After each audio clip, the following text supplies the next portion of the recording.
for all of you, I am pumped up. I'm excited because today we have with us Hall of Fame hopeful Billy Wagner is on the show with us. Billy, let's bring you in and thank you for joining us on the show, man. Hey, thanks for having me. I wouldn't miss it for anything. Dude, really, really appreciate it. I just got those out there. It's 10th year on the ballot. I know you've probably been talking through your brain about this thing, but it's only fitting that you're making it the 10th year last year, so you're basically closing out the ballot, and it's kind of fitting, right? Well, it's nerve wracking. Yeah, I guess Hell yeah. I guess we can say that. Yeah, that's how it goes. But yeah, it's a grind. It's been 16 years to play was a grind going through it. Now 10 years trying to get into this elite club has been a grind. I am so excited that we are hosting a show named Closers, and we actually have a good closer on once for once. We don't have some mediocre, You're right there, James. Love it. But Bill, we talked about it. The fact that it might take you 10 chances to get into the Hall of Fame to me is ridiculous. I can't name very many closers that are better than you, maybe on one hand. But do you think that closers and relief pitchers just don't get the respect that they deserve? I mean, the game's so hard, and I think it's such small samples, and I mean they do. I mean it's a tough role. I don't think people understand. I think the thing that always irritates me is everybody's talking about playoffs. Not a lot of us get to the playoffs, and not a lot of you get a chance to even pitch in the playoffs or being a situational game in the playoffs. And for me, I didn't even have a save opportunity to my second or third playoff game. So I mean, it was those things are we're only looking at elite closers that have been in the playoffs. So how many closers have actually been hurt and not even pitched in the playoffs and gotten to the setup man is closing in the playoffs. When John Wetland was the closer with the Yankees, Mariano was the setup man. So I tell you, it's a tough role. I think what makes closers so unique is the ability to go out there night after night and then have a bad week and still continue to go out there night after night. So championships are won by teams, not individuals. And so, but you can't get there unless individuals do what they're supposed to do. Obviously there's guys, and we all know the names. Like when you're talking about Goose and Eck and Mariano, those guys have obviously made it in the Hall of Fame. But now you got guys like Lee Hoffman. It's starting to change a little bit about closers, right? That mindset that James, some of the writers started viewing it. Do you think it's the analytics changing it because the value of that relief pitcher has risen in the game, or do you think it's just that the guys that writers are starting to see just that closers, like there's a certain number that closers have to hit, and they're starting to figure that out? I don't know if they had a number. When Goose and Suter and Raleigh and these guys were going through it, I don't think there was a specific number for what made these guys so unique. I know they used Hall of Fame and but the body of their work was supposedly their longevity, their numbers were what the criteria. The playoffs things, championships like that are I think the cherry on the top. I think today's guys how they're used and how we were used when we were playing were so different than Raleigh and these guys. They would pitch 3-4 innings and then they have 3-4 days off. For guys when La Russa started using Eck as a one inning type guy, then it just changed how often we could pitch. So you're still getting the same innings, you just don't have the days off. And so starters were used different, the game, and that's what I think changes. We're not supposed to be compared to our prior era, which we are because we're biased. But I mean, I think it's just when you look at numbers on a whole and how you're used. I mean, you shouldn't look at the guys in our era the same way you look at the guys in this era ahead, because I mean, I don't know how you'll make a case for a closer moving forward, or a starter. I mean, innings, appearances, everybody's used. You got guys who are called openers now. Right. I mean, how are we gonna do this now? I mean, everybody has a role to play. Closers just happen to be at the end of the game, and it was the most important 3 outs in the game. Any way you want to cut it, if you can't get those 3 outs, you usually can't win. What do you think about the way they're treating pitchers these days? You mentioned that they have openers, they bring in closers for just 1 inning.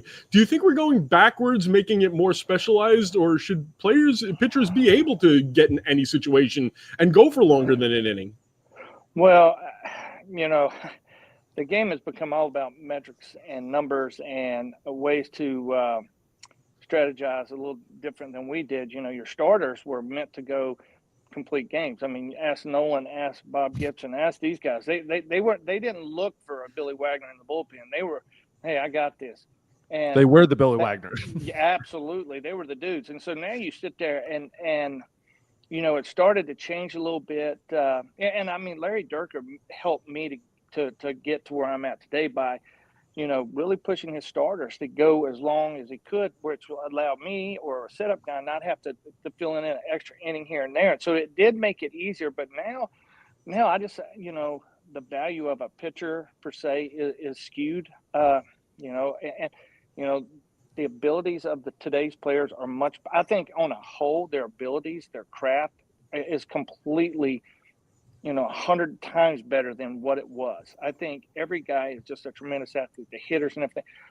What I see is different is just the how you have to go about pitching. I mean, could we honestly say any of us would be as good as we were today if we had to pitch in a strike zone that actually is monitored? I mean, and think about it, Tony Gwynn and guys like that hitting when all of a sudden you have to throw a strike. You don't get a ball off. Holy God, he'd have hit 500. George They were Brett. the monitors.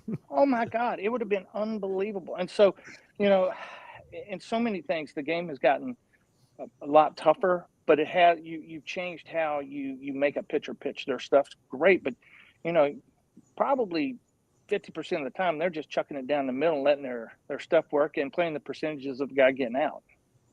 Yeah, so you started mentioning stuff, which is obviously when you stepped on the scene, right? When you first started pitching, stuff is exactly the way me watching you was how I described. That's different. It's just stuff. You're like, that's unhittable type of stuff. It's pretty cool. I saw your interview you did when you went back to the Mets this year. And you're talking about, because people kind of try to compare like Mariano to you and stuff like that. It's not, there's no comparison. He did it one way, you did it another way, which is awesome. Like I emulated you. I'd watch people like, oh, watch Mariano. I'm like, I can watch his mindset. I can't watch his stuff because that's not me. I watched you. You changed the game, right? So and power stuff. Like people used to have power stuff, but there became a different explosive type of stuff. Upper of the zone, fastball, riding that fastball up in the zone.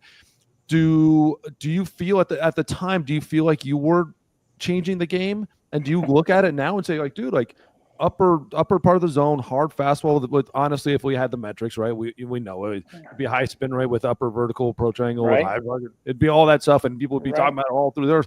At the end of the day, we talked about it as a hard fastball up in the zone that you couldn't hit, right? We all knew it. Yeah, and I think there's deception too. I'm throwing right out of my chest or right at my ear. I think that's right. a uniqueness Like, too. right It in was front of you. it's bows and arrows, buddy. And so I think that's what made everything unique. I mean, when you look at guys like Trevor and Mo and Suter and Gossage, they all had a signature pitch, no different than me. This is what we brought to the table, and win and lose, that's how you're going to do it. And so changing the game, it was still the mentality of a Goose Gossage walking out there and daring you to hit that fastball. And I didn't have a very good breaking ball. It was just good enough because everybody had to respect the fastball, because I threw up and in, I threw down the way, I threw in all the quadrants using my fastball as good as I could, but the breaking ball was just enough and had enough efficiency to it that I could go out there and use it. But, these guys today, you go out there and watch the Cleveland closer, you watch Kimbrel, you watch these. I mean, they pitch. It's like watching a surgeon. These guys are phenomenal. They don't have to. Their mentalities, they're not mentality like a Goose Gossage. You know, they're not meant like that. But yeah, you know, it's the game is still really really great between the lines. It's all the things that we're measuring has gotten complicated because now where does the win mean more? Because the winning is what you really get paid for, and your numbers are bipartisan of going out to win. And so when you go out there and the velocity, if you can't throw to corners or you can't pitch in and out and you can't do these things, it doesn't matter what your stuff is. But you know, in that day and age, I thought, you know, it was just, you know, you knew you had to know the umpires more than you had to know the actual strike zone, like now. When you made the show, I'm assuming that you were more of a thrower than a pitcher, like most young pitchers. When did you get comfortable enough to say, you know what, I'm no longer a thrower, now I'm a pitcher? How long did it take for you? Well, about 16 years. I think that was some of the I think later in my career, obviously, I got better and efficient. I think I always wanted to cut down my walks and things like that. But what made me was being effectively wild. And so if you dug in, you might get one under your neck, and not even intentional. And having arm side run and just something people hadn't seen it before. So, you know, there was some uniqueness to what I bring. But I thought probably, you know, I didn't really get comfortable like saying, hey, I've got this. I mean, I knew what I had to do. I knew how to get 3 outs. I knew, you know, what it was about. But I don't know if I ever got comfortable saying that, you know, this is easy or I can just do this. So when did you actually get comfortable making 3 outs, right? So you came up through the minors as a starter, right? And you never had a game finished until you're stepping into the big leagues. Totally different, like completely. People think it's easy. Totally different mindset, totally different attitude. When did the 3 outs become the most important 3 outs? Like, how did that transition happen? You know, when they keep putting you out there, that's when it really starts to kind of like, hey, this is meaningful. You know, it's one thing to come in with a 4 or 5 run lead. It really is, because you're like, oh, you're the closer. You can come in. Even a 3-run lead's a little different than a 2-1, because you know you're a bloop and a blast, or you're a walk and a home run. It's just a million things that could go on. And the mindset of hitters change from 5 to 4 to 3 to 2-run leads, even 1-run leads. So, you know, for me, the more I kept going out there, they were going to keep doing this. I mean, I was actually called up in '96 to make a start. I was supposed to start, and Greg Swindell had been released so that I could make a start. Donnie Wall, one of my closest friends, was 4-0 and was just dealing, just a great pitcher. He goes out there and he's pitching, and they wanted to give me an extra day, and so he slid into that. But at that time, our closer Todd Jones had gotten hurt his shoulder or something like that, and they go, hey, you know, let's give him an inning here and stuff. All of a sudden, you know, the numbers. All of a sudden, they're seeing the radar numbers, and they go, oh, that's new. We like that. Yeah, that works. And so all of a sudden, that was when everything started, because now everybody's like, oh, this kid throws hard. And I think that's, you know, what kind of threw me into that closer role, not because I couldn't be a starter. It was just the fact that this is what we're dealing with. I would have not probably changed a thing as a starter until I'd gotten down the road, because I was going to throw hard for as long as I could throw hard and mix in a breaking ball and a changeup the whole time. That was how it was going to be. It was going to be 90% fastballs until I got older. But, you know, the closing thing was just, you know, a lucky draw where an injury and a guy pitching well gave me that opportunity. Bill, you had a lot of stops in your career. You're with the Mets, the Phillies, the Braves, the Houston. Where was your favorite place? You know, there was a couple. I think what, you know, stands out, I mean, learning how to mature as a player takes stops and longevity. I think when I first went to Philly, it was like a complete newness to the game, because I'd never been in an environment as a home, in my home, I guess, field that was so just passionate. And, you know, I'd never seen that, because I'd come in Houston, didn't have the media. Now you go to Philly, and I mean, good wasn't good enough. And then my next stop, I go to New York, and that's a whole different beast. But if you want to be great, you want to have a chance to go home, you got to go to New York. You have to go play in the big markets and deal with that pressure. And then, so those stops, I mean, there was parts of the Philadelphia, the New York, Boston, and Atlanta that I just really love. Now, I'm always going to be biased to Atlanta because my family, we all grew up watching the Braves, and my grandparents, that was actually about the only station they could get at times at TBS and to watch, or WGNs. And so that's me. So we've been growing up, and Dale Murphy was my favorite player. And so, I was biased. And so when I had a chance to go to Atlanta, that was a no-brainer. But I think every place there had that special moments and stuff like that. You had your special moments, and you had some regrets that you wish you could have done better. I mean, those were all the athletes, I think. Let's call it what it is, though. If you make the Hall of Fame, you're going to go in as a Met, because you wouldn't do that to me. You wouldn't go in as a Philly or a Brave to piss me off, would you? Oh my gosh, I don't even think I have a choice. I think the only choice I have is to go in as nothing. So I think you have to go in as Astro. So I don't know. I know, I'm teasing you, Bill. It's got to be an Astro. Just a plain fact. And I wanted to talk about this. But I will say the Mets have really taken care of me. I will say that they have all the places. They really, I get more calls from Jay Horowitz and stuff about doing stuff. I mean, Jay is that's a name. Greatest. Oh, he's the great. Everybody knows Jay, but he's the greatest, PR guy and he probably does more stuff for me. He's talked to me more about the Hall of Fame than anybody. It's unbelievable. Oh my God, the best Jay Horowitz story I had was when I was with him. One of the players had posted a picture online of them with a gun. And instead of deleting the picture, he went on and retweeted the picture. And so the whole world then saw the picture that only a couple people had seen. Now he retweeted it to the world. And it's like, Jay, that's just so absolute gold. But the Astros, for those of you out there who don't know who Jay Horowitz is, Jay Horowitz was the head of PR for the New York Mets for many, many years. For guys like us, we know who Jay is, but some of the viewers won't know who he is. Jay, well, the best, absolute best, just pure, absolutely just great. I grew up in Houston a little bit, right? When I went to Rice and that right. 02, 03.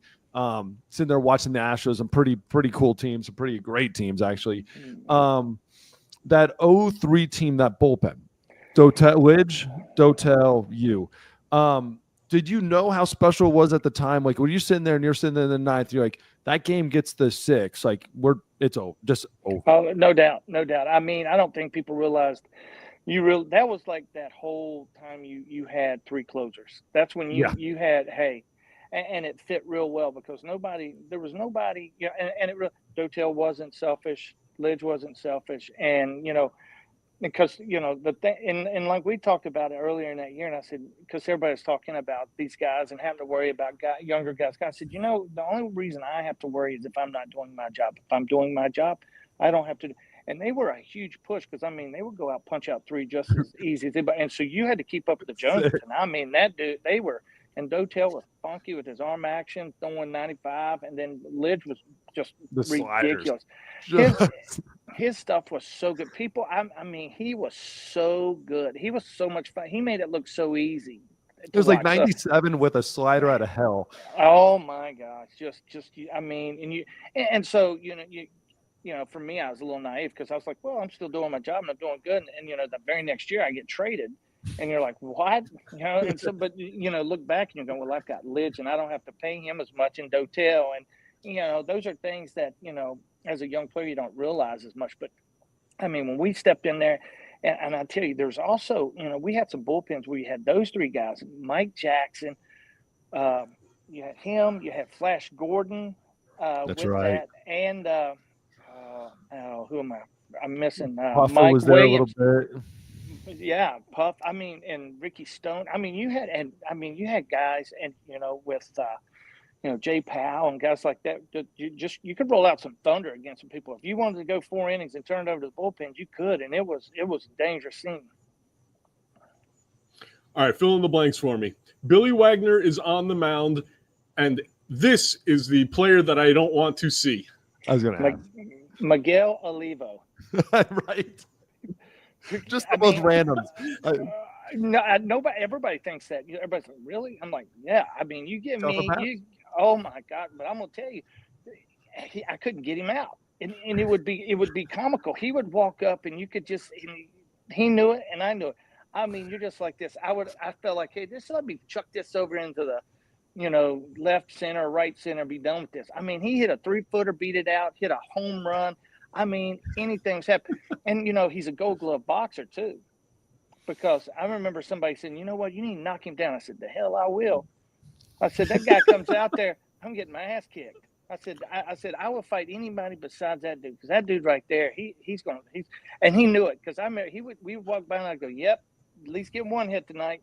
I mean, it was just one of those guys. But I mean, it didn't matter what you threw. I've thrown some of the best pitches, some of the worst pitches, and I must look like a beach ball coming up there. Dude, it's so funny because there's guys like that. Miguel Oliva for you. There was a longer list for me, but like Mark Loretta or like guys like that. Like you're just sitting there, like I don't want like anybody but him, and it's like it's just you just can't. It's to beat them, and it just for some reason they just see your ball. And here's a guy that you faced. I'm sure you faced. I actually haven't looked it up. I'm going to look it up right now. Bonds, is he a Hall of Famer? Absolutely, hands down. You know what? In the day and age where we're not really holding people accountable, and I don't, am I suspicious? Of course. But do I know? No, I don't. But I tell you, what I like is that if he did, he had to take it because he had to play against me. He had to beat me. He had to do those. Like that. I don't have a problem. Playing in that steroid era really made it more beneficial for me, and even a bigger case for the Hall of Fame for me, that I had to play against all these guys that have tested and are speculated to have taken steroids. And you know what? They had to do that because they had to beat people like me. And so, Barry Bonds is the best player ever to play the game. I don't care what he took. I mean, he could. If you messed up on the pitch, he'd get you, and I don't care what that is. I mean, that was impressive. He's the most impressive player I've ever played against. I got it. 1 for 4 with a homer. Got him. That's it's a good list to be on, though. I'll say this. He got me. I think he got me the last time I faced him, and it was one of those. It was a weird. I'd faced him 12, 14 times, and we had 2 outs. And it was a ground. We're in PNC, or is it PNC or Pac-Bell, wherever it is. Ball's hit to David Wright, third base, throws it up into the cheap seats, and here's what you hear now coming in, Barry Bonds. So I end up facing Barry. I'm like, shit, and so I'm pumping. And me and Barry had a great relationship. I enjoyed it. I didn't fear facing him. I didn't worry about it. And I think it was a 2-2 count. I threw a fastball. I mean, it's up and away, 99 up and away. And he backsides me, hits it in about the third row. He runs around. And after the game, he's absolutely, I couldn't ask for more because we had talked about it because I always challenged him. He would laugh if I threw a breaking ball. He used to look at me and tell me how bad it was, and I would just shake my head like, you're right. But if I don't throw this, we just want to add to the excitement. But I remember striking him out one time in Houston, and to end the game, and I get into the locker room. He's calling me, he goes, you mother, if you ever. He's talking about how hard I was throwing. He's like, if you ever throw anything under that to anybody else, I said, Barry, you're the A+ player. I'm only going to give you the A+ stuff. Why am I giving the B player the A+? And he's like, he looks at me and goes, fair. And that, but he was. I enjoyed facing him just because it was like that bully in the room. I mean, the guy that was intimidating to me was McGuire. That guy looked like he swung a toothpick, and he hogged that whole batter's box. I was like, holy God, that was impressive. So, but Barry's my favorite. He will always be one of the greatest players, and he should be in the Hall of Fame. Yeah, his smile and stuff, his joy. He loved the game. I think a lot of people think he probably hated the game. He loved the game and loved the competition and like on all sides of it, on and off the field. But Miguel Oliva, yeah, 8 for 12 with the 2 home runs, had the most home runs, tied for the most home runs you'd ever given up. Oh yeah, he loved it. That dude would make sure I was plush, buddy. He had food for me. He made sure there was a limousine to bring me to the field. I Got mean, you the field. hey baby, he's high fiving me. Come in. Oh, you look great today.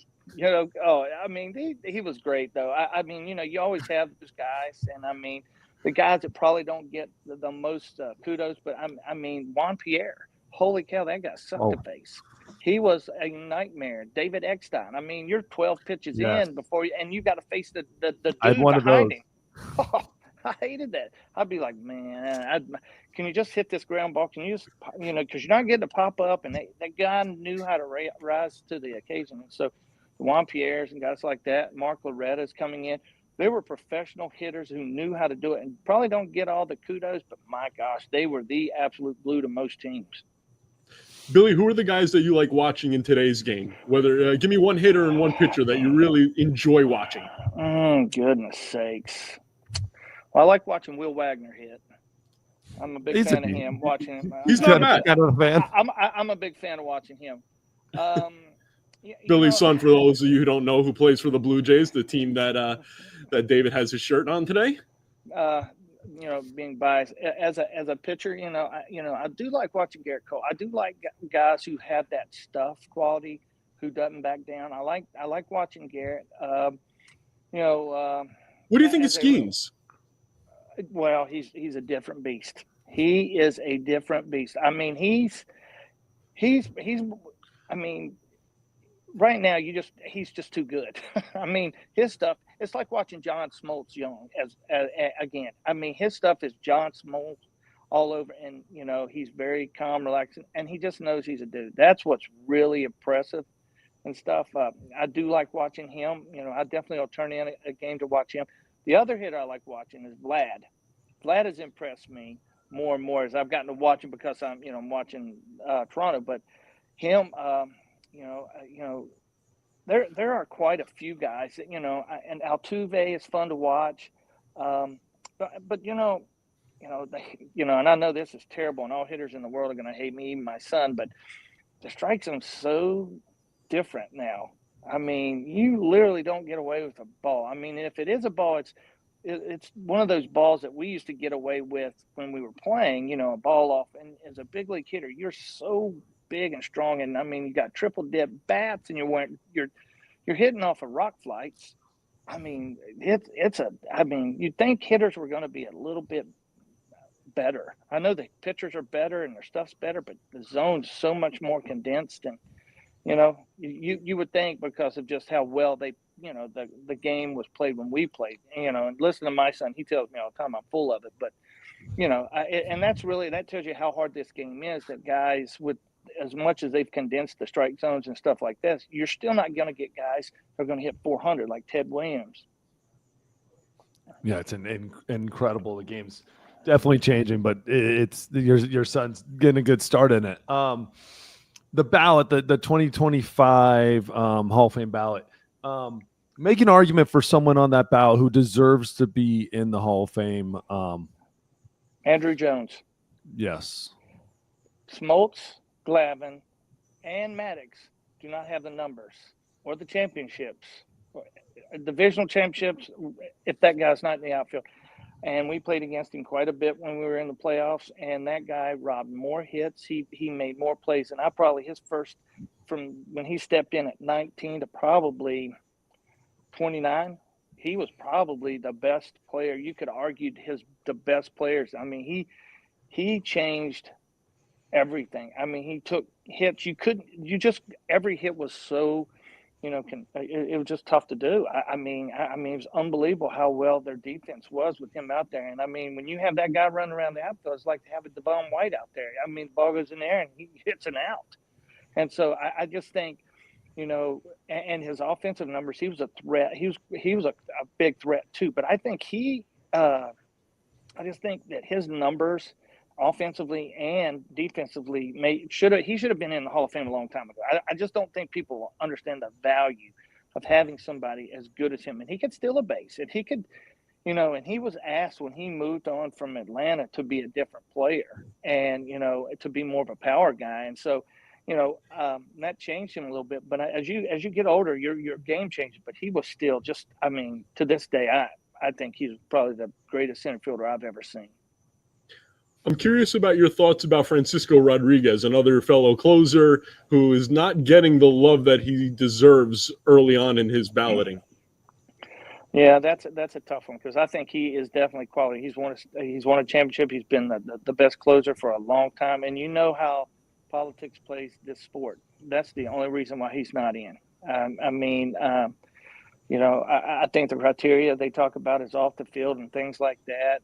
And that's unfortunate because, for him, I was a big fan of him. He was just as dominant as anything I've ever seen, especially when he was with the Angels. It was game over when he rolled out there. He was, and people knew it. And I think that's why when I went down and the Mets brought him over, I thought, we all thought that was a great move. So, I think that he should be getting more love. I don't know why that is, but, it makes you wonder, if I don't make it, Frankie falls off. What happens to Kimbrel and some of these other guys as you move on? But there's so many guys on that list. You don't get on that list unless you put in some serious time. And it's hard to tell what people are looking for anymore.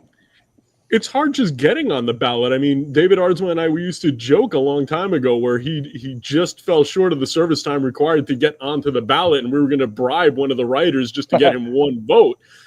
It's difficult, like you said, just to get on there. It is. And, you look at that list of guys that are on the list and got 10 years, you got to have those types of years, and you got to be good above average on that list too. You go down through that and you can think of every moment that these guys had in their career that set them apart. And it's a tough gig when you get 10 votes. Because on there you're like, yeah, that guy's good, that good. Now as a writer, you're scheming, trying to go, well, when do I give this guy the vote? How do I keep this guy on? I like this guy, and there is something to this. So, for guys like me, I remember when I first went on the ballot, I was happy that what I got. But people goes, hey, it's going to be a long road, and a lot of things that happened to me this year will reflect how Kenley Jansen, Kimbrel, and some of these other closers are viewed. Some people, may see it different, but I think a Johnny Franco should have been given more kudos and probably should be in the Hall of Fame. Longevity and numbers and dominance. Those things are all done in different ways. I dominated in a different way than Mariano. Mariano dominated different than Trevor. And when you look, and Suter and Gossage and Raleigh and all these guys were so much different than everyone. That's what made us all unique. And so when you put us all in that group, it's a very short group. Yeah, we talked to LaTroy about this. He got on the ballot his year after the 4 years after he retired, and a writer had gone out of his way to make sure he understood how it was not the 10 years isn't the qualifier. It's even above that, the qualifier to even be on the ballot, and how much of an honor it is just to even have your name on the ballot, above and beyond just even the service time and all that stuff. And it was pretty cool. It's pretty touching to hear that being said. All right, I got two more for you. I got to ask one thing I've always wondered. In 2008, when you were on the Mets, you made the comment early in the season about the clubhouse. Right. And the guys were there. You didn't even pitch in the game.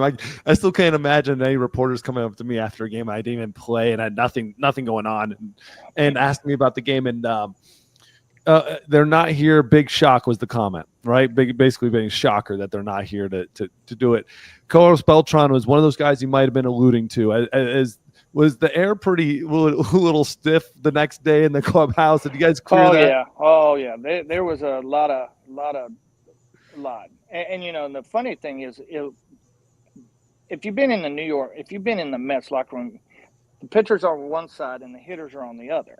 And so they come in and they were going, there's no hitters here. The only hitters that were there that day was that were out there by their locker was David Wright. And they said something, and I said, well, that's a shock. And I wasn't pointing at anybody. I just pointed at where the hitters are. And so that became, and welcome to New York. Welcome to New York. You better. And that was, now all of a sudden it's turned into these oh, you're calling out these guys. It wasn't calling these guys out. I mean, it was just, you know what? When Billy Wagner gets his ass kicked, Billy Wagner standing in his locker. And I've had that. I think I've blown 80, 90 saves, and 80, 90 times I didn't walk out and go, I've got other stuff to do. I did what I had to do. I took my beatings, and I held myself accountable because I have other people other than just my fans to hold accountable. How my kids see me every day, and I didn't handle it right all the time by no means, but I was there every day to take that beating. And so, I wasn't calling my teammates out. I was just saying, hey, that's a shocker that they have been there, because for the most part they are. I mean, the Delgados, the Beltrons, these guys. Church was on that team. He played in that game. I mean, those things came back because those are things that, for me, people see me as a different person. They're like, oh my God, he's such a bad. No, it wasn't trying to be a bad, an asshole in the locker room. It was just, what, we talk a different way when you're in the dugout and in the locker room and stuff. And it's being accountable is a big thing, and that is coming every day. And when that group, as good as we have been, that was a shocker. It's easy to stand in front of the camera when you're doing great, right? It's really easy to put a big smile on your face and say, look at this guy. Like, I remember my first game in the big leagues, I got the win. I don't know how. Some reliever coming in fourth inning. I don't know what the hell happened. Second game was against Trevor in his return and Petco Park's opener, and I gave up the save. I blew it in my second game of my career. First thing I think is Matt Hurd just said, hey, get in front of that camera and own it. Hey, like the part you played, own it, but with respect to yourself too, like you're still good. Like you just and that changed my life. Like changed that view of it, like own it, and then when you're great, give the credit. And it was it's a lot easier. It's really easy. Well, the best advice I got was from Xavier Hernandez, and I came up to the big leagues in the Stick in '96, and they pretty much said I was going to be the closer. And Xavier Hernandez goes, I'll be at your locker after every game with a beer that you pitched, a beer, a water, and a towel. He goes, when we win, it's us and we. When we lose, it's I and me. And he stood there and he said that. And I mean, you can ask all the reporters in Houston, they would sit there. And I mean, Xavier Hernandez sit there. And I mean, I did every interview, I did everything. And it was always, that's the way you play the game. That's what it's truly about, because it's not, for us all to be champions, we all have individual selfish things that has to happen in a team setting. But you know what? Of course, Billy Wagner wants to go out and punch out three guys every single time, because you know what happens when I do? We win. That's the selfishness that you get to have. But there's also knowing that, when giving up a single on that guy scoring isn't as big a deal, even though you don't want to give up a run, knowing the situation. And so, those are all growing and accountable types of things that, and what people didn't realize, how many times you give up a run that was meaningless, and people go, you gave up a run right there, yeah. And you're like, yeah, that was my 9th out of 70 innings. I mean, it's so, you can never be good enough. And, and I tell you, when you go to New York and you go, I'm going to challenge this system, going to New York and across the streets, Mariano, you're dealing, what you're getting into, and that it doesn't matter what you think. Mariano's the greatest closer ever. Yes. Easy. Right. Yeah. Well, it's, you give up it's the thing about understanding the situation. I think this is one of those things that's missed in baseball that today and age, especially with the analytics, is if you don't have your best pitch every single time, then it's no good. And then we're forgetting how to pitch and how to get outs and how to get your outs and all that stuff. And John Wetland, you mentioned him earlier. Yeah. The greatest things he ever said to me is the moment I got that closing role in Seattle, he goes, it doesn't matter what the hell you do. If you're shaking hands, you did your job. He goes, don't care about how it looks. Shake hands. And we're having beers afterwards. We're having a great day. Mm-hmm. Most important question that we had this entire time. You've been on for 35, 40 minutes. Dude, this is absolutely incredible, first of all. I want to thank you for being on. But last question, the most important question, what is your outlook for the 2025 Mavericks? Well, we should be pretty good, but we're picking fights with some big old bullies this year. So we head down. Yeah, we head down, and we're going to play Tampa Jesuit, and then Stoneman Douglas, and North Broward Prep, and then West Broward, and so, and then we come back home after a week, and we play the top ranked teams out of DC and Georgetown Prep, and so we'll play 45 games, and we go out there and. The kids are great. I love coaching high school. I think it's the biggest blessing in the world to really get to enjoy watching somebody's success and their growth through their times in high school and being able to be a sounding board. But yeah, that's we should be okay, but we're going to have to play really well.